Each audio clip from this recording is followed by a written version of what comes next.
ఈ రోజు నుంచి డైట్ చేద్దామని డిసైడ్ అయ్యాను. లావు ఎక్కువ పెరిగిపోయాను. అందుకని రాత్రి అన్నం బదులు చపాతీ తిందామని డిసైడ్ అయినా. నమ్మేశారా? అంత సీన్ లేదు. అంత సినిమా అసలుకే లేదు. మనం ఉండేదే బక్కపిలికిలాగా. మళ్ళీ అన్నం తినకుండా పూరీలు తింటే ఇంకా ఎండిపోతా చేపలాగా. ఈరోజు స్పెషల్గా ఏదైనా చేసుకుందాం అనుకున్నాం. అందుకనే ఇక అన్నం బదులు ఈరోజు పూరి అయితే చేసుకున్నాం. మా పూరి చూసారా ఎంత బాగా పొంగిందో. పూరి బాగా పొంగడానికి టిప్స్ చెప్తా. సోడా ఉప్పు, నిమ్మప్పు ఇలాంటివి ఏం అవసరం లేదు.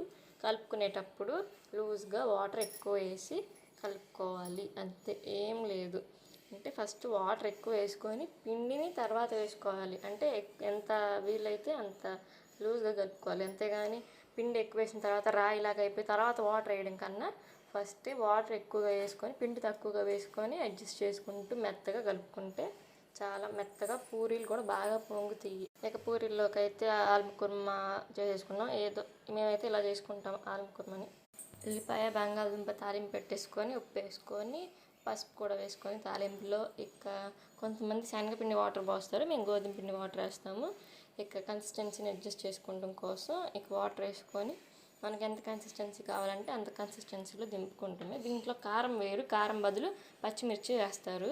ఇంకా ఇలా అయితే మేము పూరీల్లోకి ఇలా కుర్మా ప్రిపేర్ చేసుకుంటాము. ఫస్ట్ లైక్ చేసి సబ్స్క్రైబ్ చేసుకోండి.